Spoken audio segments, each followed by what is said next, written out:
Rachit, hi. Good to have you with us. How have you been? Hi Ashu, how are you? Thank you so much for having me. Doing very well, Rachit. Looking forward to a very interesting discussion, right?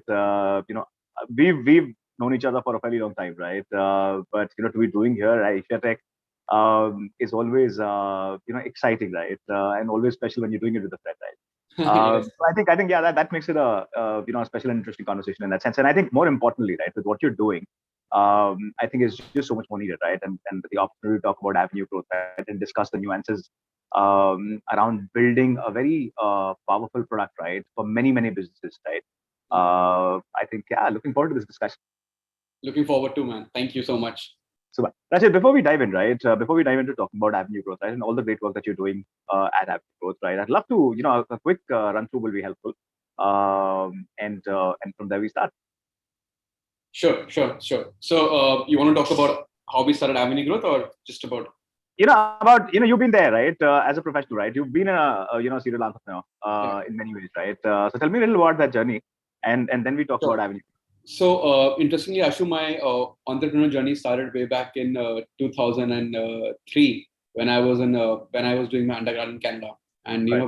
when you were studying and we were in college, you're always short of money. So that's when my first entrepreneur journey started. When I got to know about Alibaba and the platform it had, and I started transacting or dealing with cell phones, which I was selling from China to Russia. So Right. that was my first stint at entrepreneurship and getting into a business and earning my own thing. Fast forward to 2007, when I came back to India. I started working with multiple companies and started slowly growing with them. 2013 was when I started my first venture, which was Findia, which was a marketplace of services. 2015, we got exited to Zimber, which got further exited to Quick or Easy. And 1 year I was working with them as their vice president of business growth and marketing. Right. And then in 2018, we started working on the concept of Avenue Growth. And 2019, we finally launched it. So yeah, so it's been an interesting journey. Working primarily in the blue collared or the gray collared workspace for almost close to nine and a half years now. So I think what's particularly interesting, Rachit, about your journey is that you've really seen the evolution, right? From when you started to do, right? When we were extremely unorganized, right? And I think there were many questions around, say, delivery, security. From that to where we are today, right? I think it's become a new normal, right? I mean, yes. and I think you've really seen that transition. I think that is, for me, that complexity, right? Having dealt with that complexity makes it all the more, interesting in many ways, right? And I think that very subtle way that also talks about, how the consumer behavior has changed over a period of time, right? How priorities have changed over a period of time, and I think that's a very interesting subject, right? It is. And I think we'll possibly cover some of those bits and pieces, Yeah. through the course of our conversation, right? Today. Hmm. Rachit, tell me a little more about avenue growth, right? What's the construct of avenue growth? What are you essentially targeting towards, right? How does it empower, enable, businesses, right, to very quickly build scale when it comes to teams and workforce, right? And literally, you operate like an AWS of that market, right? That's the basic foundational pieces, right, that you have. Tell me a little more about that. Sure. So basically, the journey started in 2017, and I would say when practically everything was moving into a platform sort of a business, or had already moved to platform businesses, and a lot of, as you had said, a lot of unorganized sector has started moving to organized sector. Right. So the thought which was coming to our minds was that how do you variabilize business costs, right? Because every business has a fixed cost associated with that, and more than often it is always the fixed cost of human resources which is associated with the businesses. And having worked with multiple companies through my career, I always found out that the number one reason for businesses not to scale beyond a certain limit is the limiting factor of how many people they can hire. So we like in a country like India where you have so much population, but not everybody is concentrated in metros. But how do you make people available to businesses who can do remote work or gig work for companies and be paid for what they're doing, right? So everything was moving towards anyways a variable or a flexi model. So we thought, why don't we move HR or certain parts of business operations to a variable model? And that's how the concept of avenue growth started. And we basically picked up a middle tier of a business segment. So business segments are divided into three tiers, right? You have the gray, you have the blue, you have the gray, and you have the white. Right.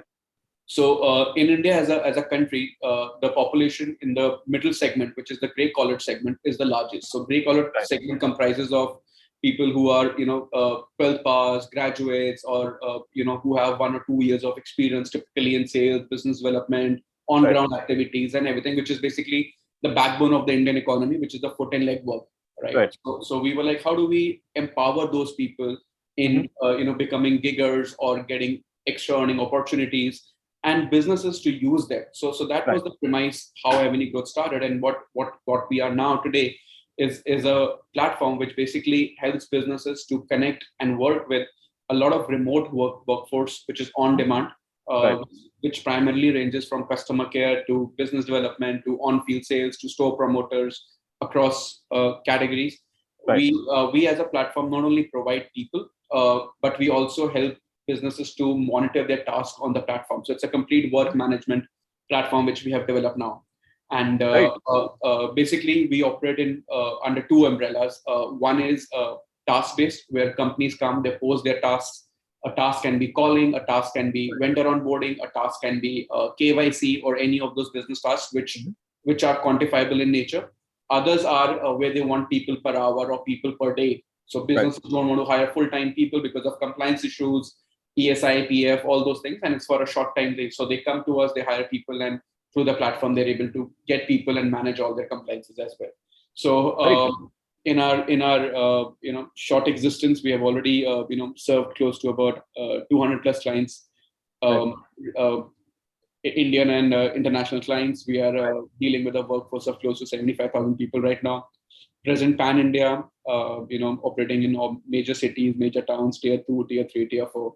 And so it's been an exciting journey, and now is the time when everything is sort of becoming very, very hot, because past 2 years, where we all have been working at home, it has taught us a lot of different things, and it has taught how we work. So being at the right time, at the right place at the right time. Yeah, Rachit, I'm going to talk a little about the numbers, right? In some of the questions, right, to the course of the conversation, right? I would want to understand it a little better, right, in terms of how you're looking at it, and and which are the key sectors that are performing, right? But I think one thing, and so one thing that I kind of gather from what you just sort of mentioned, right, is essentially that businesses have now kind of started to react to to an environment where they don't necessarily want to build a fixed cost, right? And especially on the people side of it, right? And I think there's a sensitivity and a sensibility which is kind of coming in, right? Which essentially is to dissect between what's fringe, right, and not consistent and perpetual, right, and what's core. Is it a safe assumption, right, to make that the tasks that are coming on Avenue Growth as a platform are essentially fringe tasks and not core tasks, right? Or there are pieces of core activities that are also coming onto the platform, which could possibly be supportive in nature, right? What's the construct of that relationship on the platform by these 200 clients and customers that you have? So interestingly, Ashu, since we deal in a lot of sales and business development activities, I would say a lot of core activities are coming to the platform now.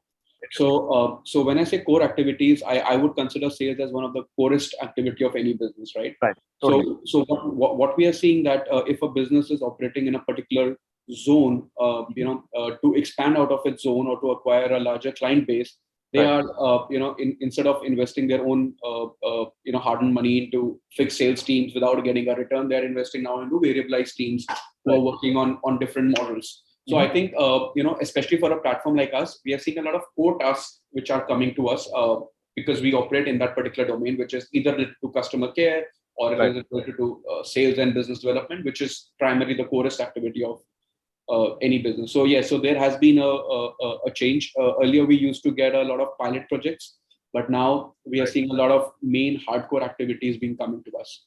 Very interesting. That's just, typically what happens, right? When you core comes with its own set of challenges, right? I mean, and core is called core for the reason, right? Because you want to have certain predictability, right? You want certain dependability and comfort, right? And I don't disagree, with you where you said that variabilization is important, right? And I don't necessarily I'm disconnected on that thought, right? But there is a certain capacity, there is a certain bench strength that you always have to have. There will always be an inefficiency at core, right? do you think a model like this, right, the one you have, given that it's basically very task driven, right, very instance driven, doesn't necessarily helps one build that dependability and consistency, right? Or organizations can actually go on and have these people for a much longer time, right? Essentially, there could be permanent resources essentially rooted for you, right? Is that also something that you're seeing as a trend? So yes, so we are seeing that also as a trend where a lot of permanent resources are being picked from the platform and used for longer durations also. But typically the core of the business, why companies come to us is because so even if you have your internal team, right? If you have your 10 people internal sales team, you can't really depend on it because their performance is something which is not in your control. Correct. So at Avenue Growth, they not only mitigate that risk, but they spread it over, let's say, 1,000 people or 100 people, right? So what we give them so if your conversions, for example, as a normal business are 10%, with us it'll probably 8% or a 7%. But that is the multiplier effect comes because a lot of people are working for you. So if through your own team you were getting 10 sales a month, through Avenue Growth you'll probably get about 30 sales a month. Right. So that is Rachit, I personally love sales, right? I mean, I think that's, I think, as a business, you can't really let go of it. I mean, you have to be constantly at it, right? Yeah. And when you talk of sales, right, I think there's a lot of internal capacity that you need to build, right? There's a DNA that you build in the organization, right? Now, when you say it's in a way you can spread it out over a very large set of players, right?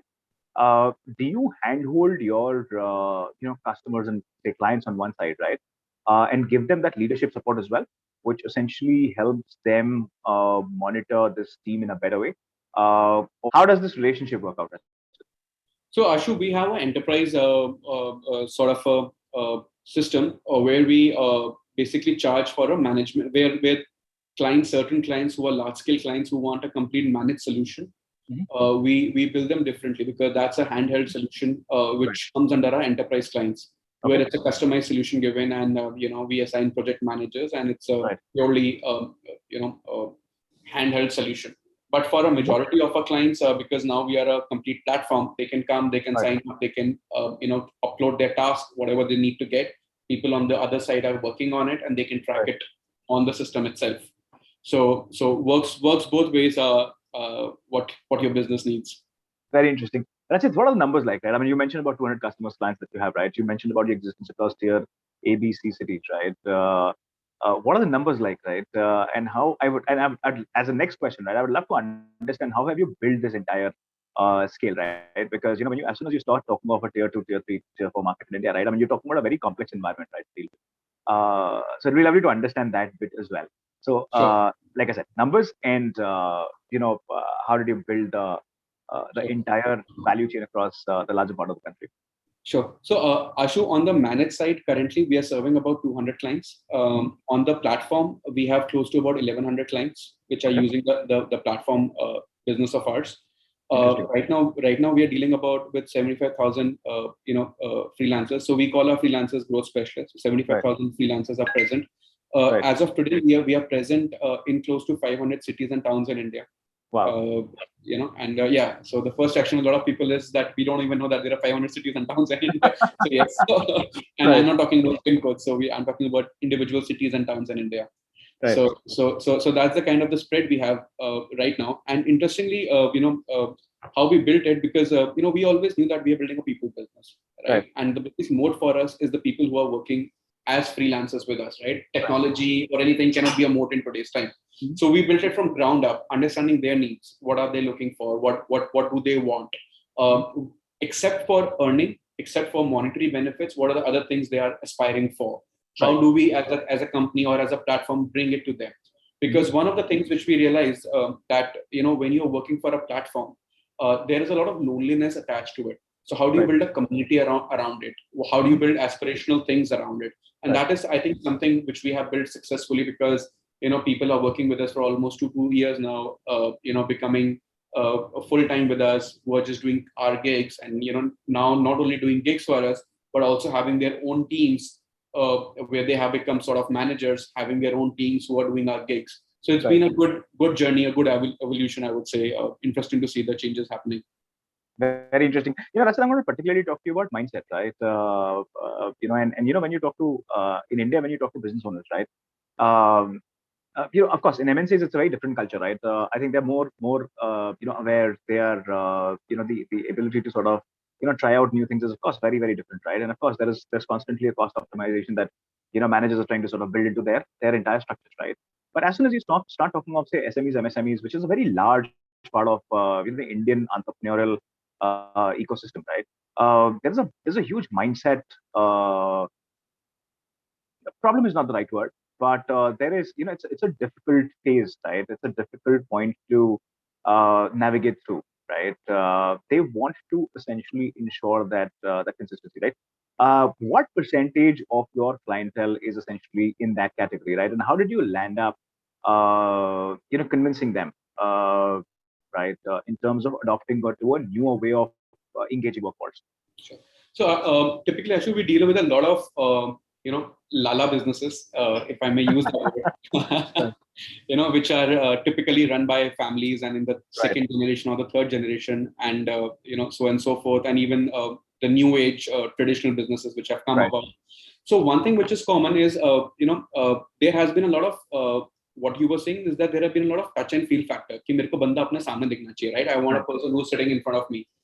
Two things that have helped us is firstly, they basically what we assure them is that how the work is being done, irrespective of who's doing the work, right?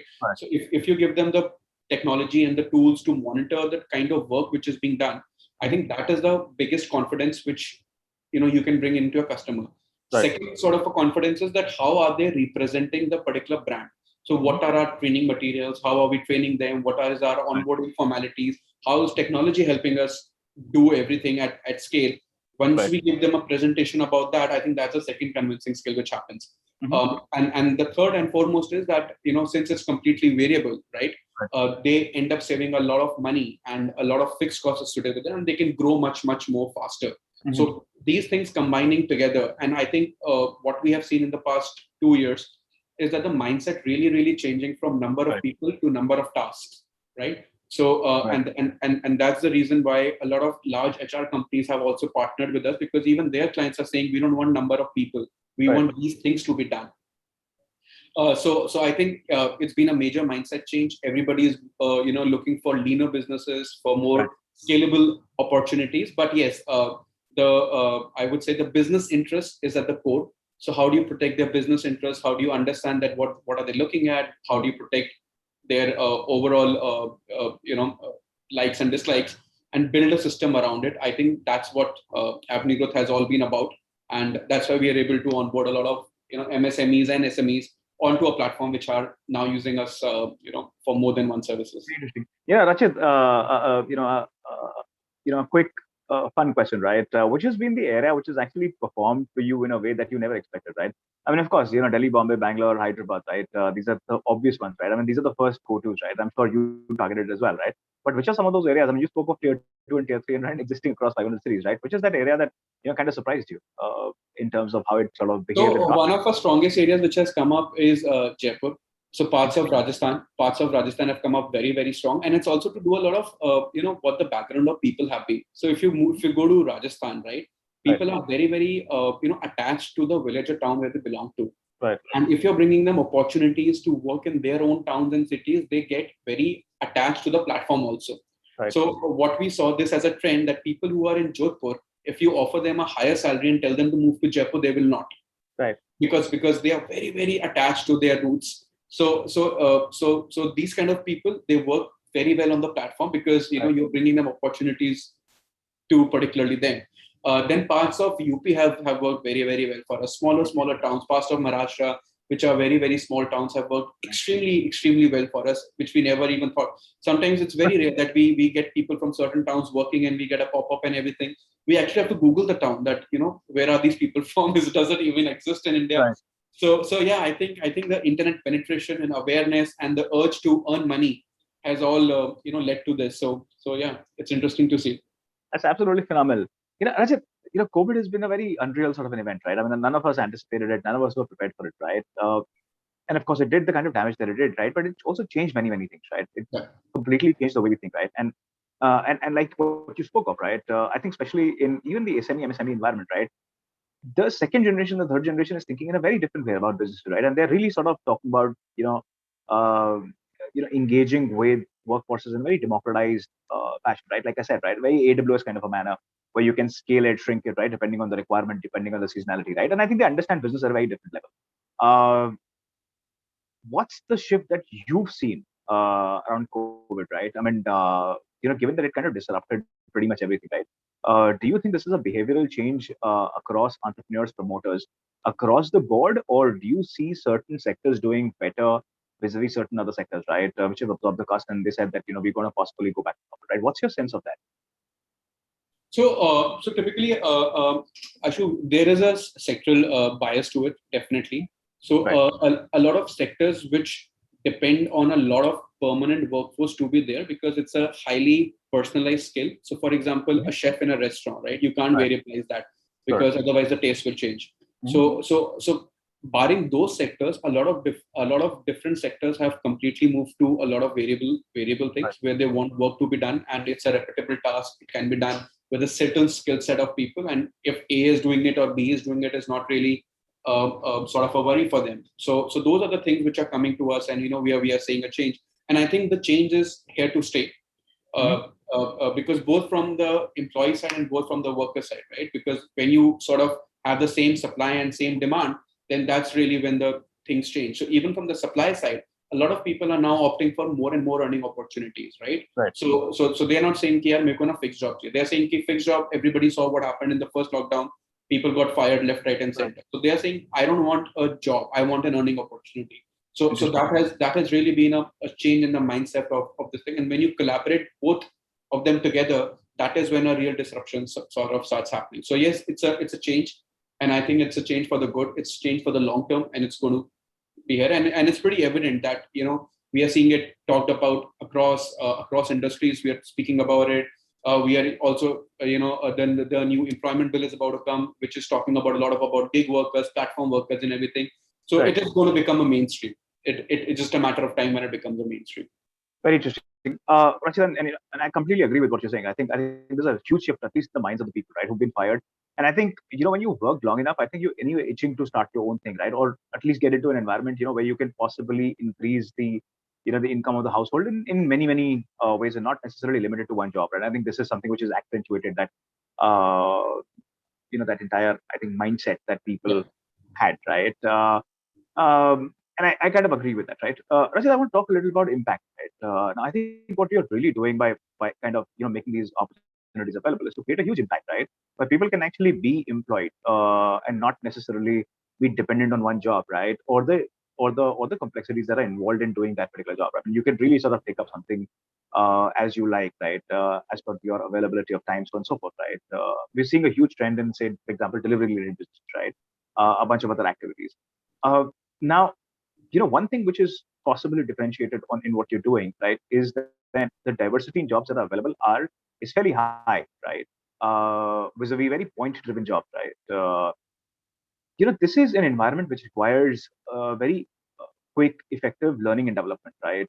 And my sense is that is a very core thesis to what you're doing, right? Is to also educate people on the go, right? When they are out there to deliver, those services, right?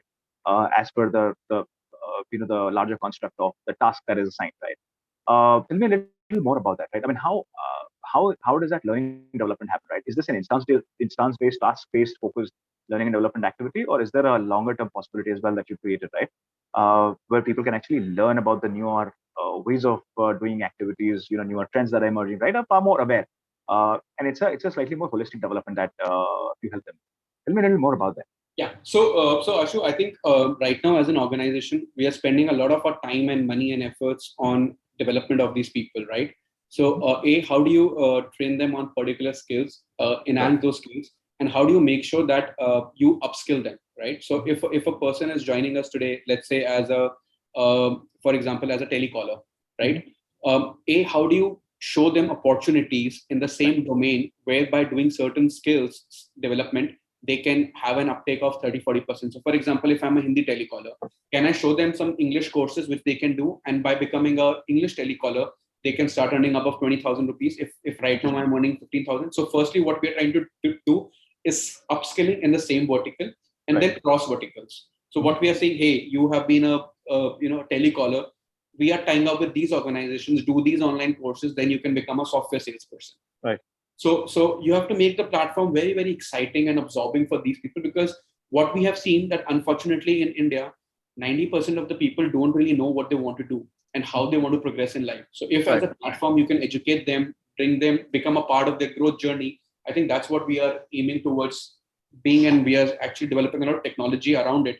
That how do you get to that particular stage?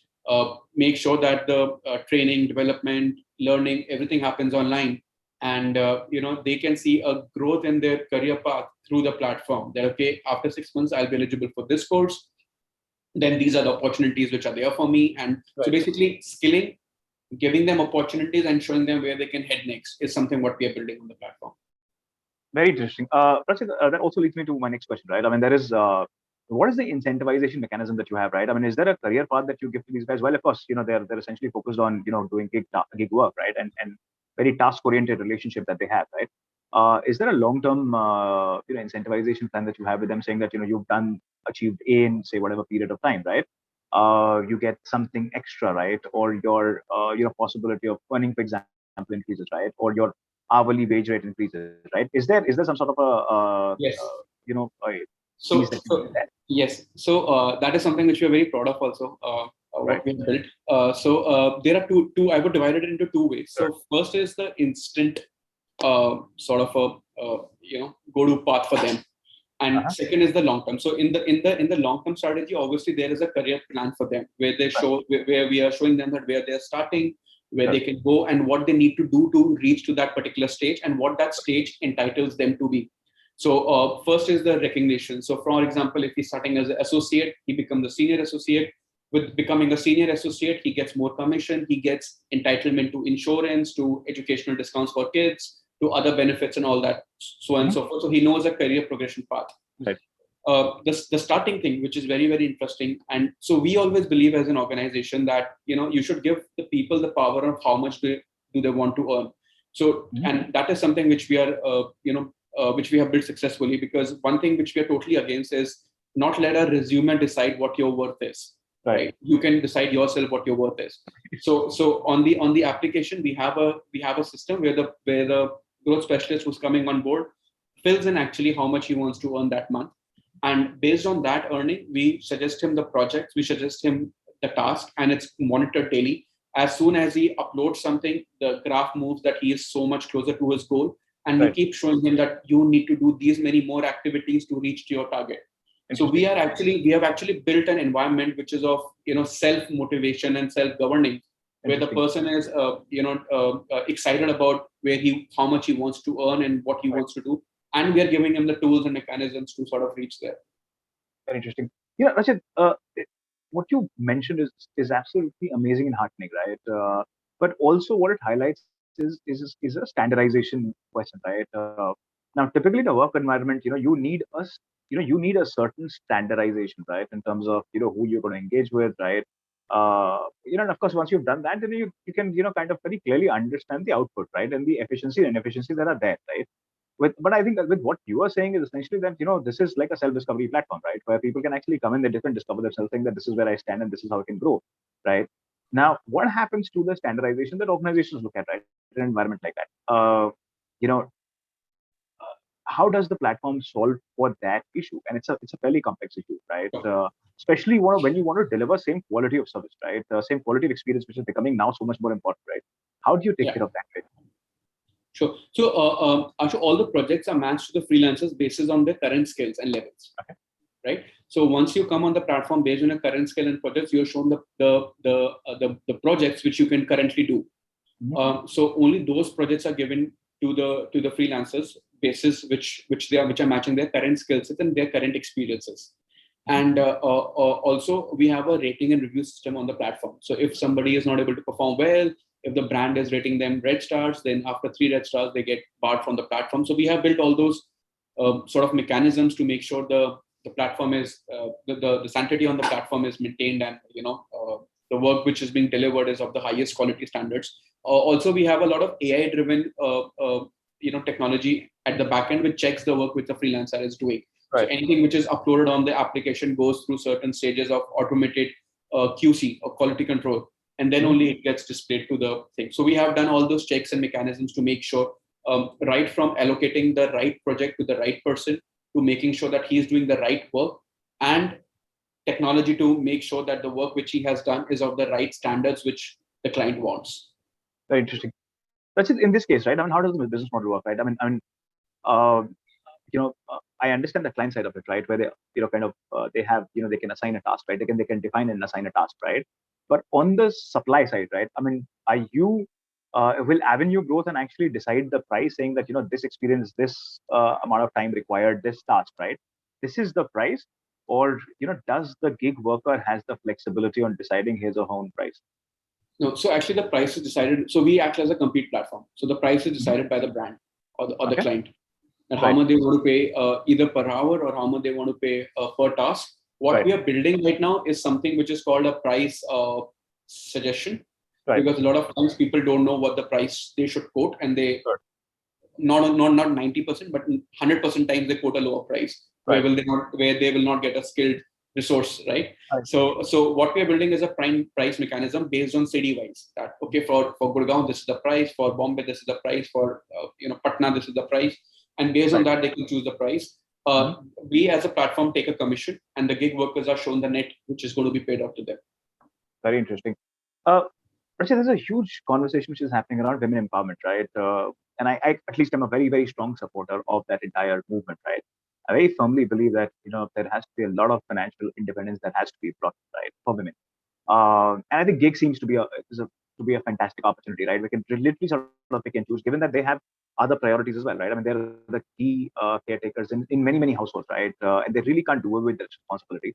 It becomes important that they have the flexibility of choice. And I think this is something, possibly mechanism like Avenue Growth, right, helps them do that, achieve that, right?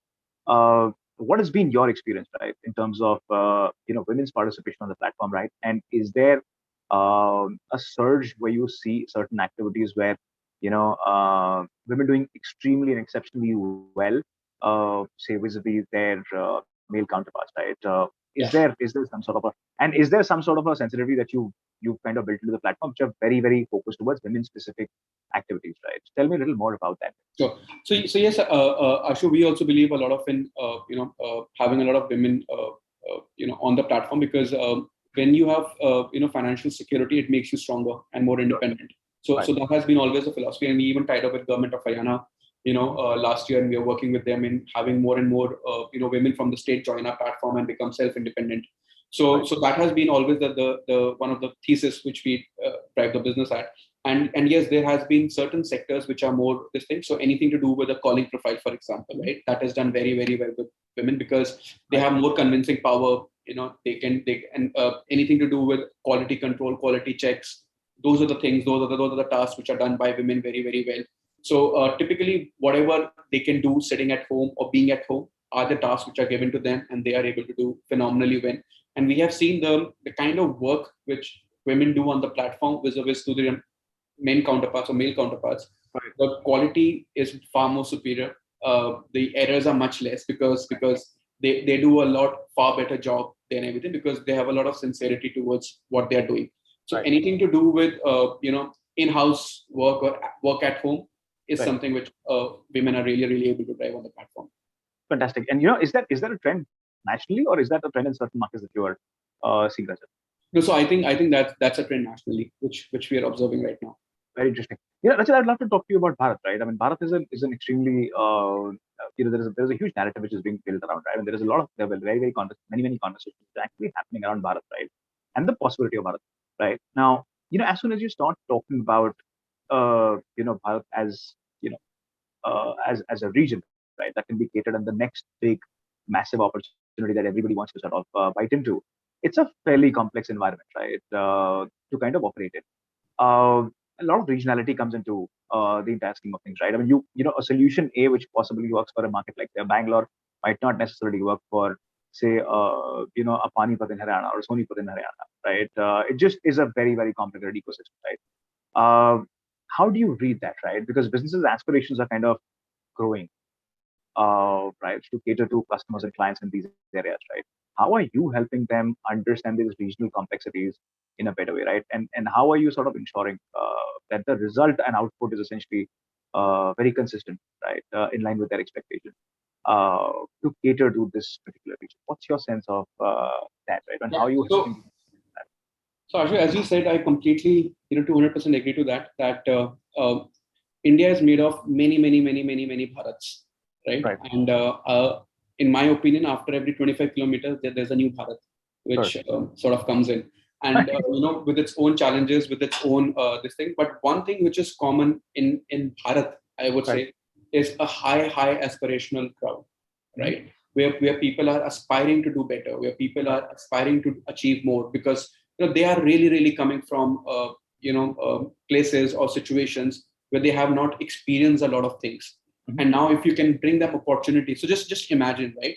um, you are from a very small town, and Sure. suddenly you get an opportunity on a platform to represent one of the largest social media companies in your town Right. without actually heading out. So Right. that's, and you're wearing their cap, you're wearing their t-shirt, you're carrying their bag, and you're representing them, you're onboarding things for them.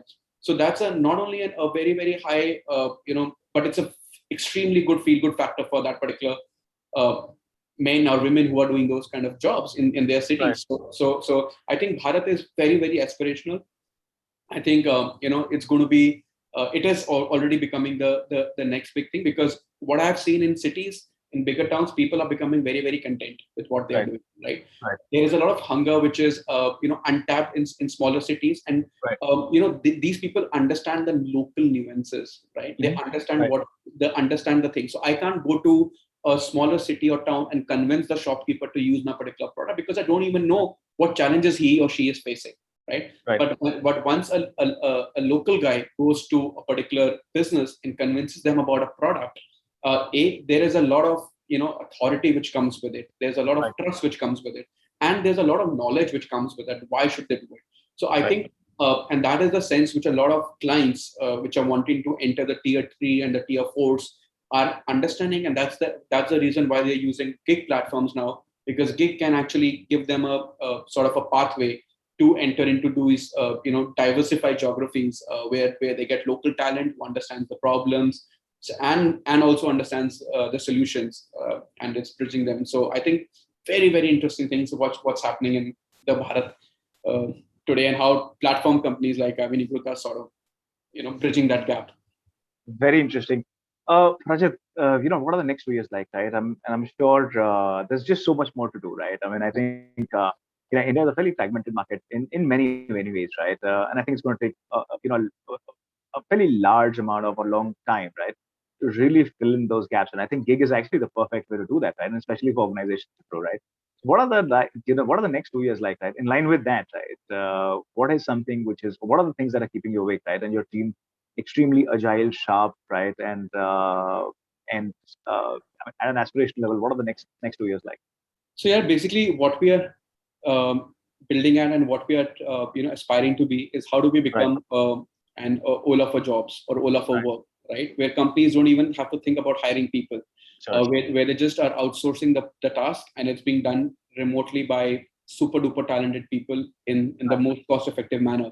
So how do we bring in that kind of an ecosystem where from both the supply side and from the demand side, it's not about a permanent relationship, but it's about multiple relationships with multiple organizations and companies, and they're using people real time to get work done and sort of move on from there. So I think that is something which we are very excited about building and seeing how the next 2 years are, and I think it's already paved the way for that, and excited to sort of build onto that more. And how do we get in more and more technology, which is not only onboarding a greater talent, but also, as I mentioned previously, also skilling them and upskilling them and graduating them to become better at what they are doing, is something what we are building very right now. very interesting. Rajat, every founder has a journey, right? And there are his or her share of ups and downs, right? And they deal with their own set of complexities, right? Um, and then there are certain learnings, right? They stay with you for forever, right? They change you as a person, right? Um, I typically, towards the end of my conversation with, I think each founder, right? I mean, I ask this question saying that, which is that one thing which changed you, one as a leader, Second, something that you think every founder should, possibly try and build it into their ecosystem, right? And within themselves, right? As a leader. So what will that one advice be, right? Something that you kind of observed in your journey, changed you as a leader, as a founder, right? And something that you think every founder should look at and adopt. So I think one and only one thing is focus on profitability. Right. Because no matter, no matter if you have 10 million, 100 million of investors' money in the bank, someday they will dry up. And I think the sweetest sound of is the customers' money coming in. Right. And I think every founder should focus just on profitability and how that they are building the business. So I think that is the only sustainable growth which can ever happen. And I think that's been our biggest learnings throughout my journey, is how do you make sure that your customers are loyal to you. You're building your business based on your thing. The investors' money is only for growth. It cannot be used for sustainability of the business. So if those two things are clear, and if you have a clear demarcation on why you are raising money for, is it for sustaining or is it for growth? And growth not at the cost of losing out on your unit economics. I think that's a short way of building it even through the tough times. Awesome. Rachit, it was a pleasure to have you with us, right? Thank you so much for taking the time out. And I mean, honestly, I think I can only imagine sitting at a distance the kind of complexities that you're kind of dealing with, right? And I think to institutionalize gig is one of the most difficult pieces, right? And I think kudos to you and your team at Avenue Growth in terms of your ability to do some of that. We wish you all the very best. We know the path is not easy. It's not a small path. It's not a short path. It's a fairly long one, right? But wish you all the very best, in terms of building something which is very consistent, credible, and foundational, right, for the new emerging India post-COVID. Thank you so much for joining us. Thank you so much, Ashu. Take care. Thanks a lot.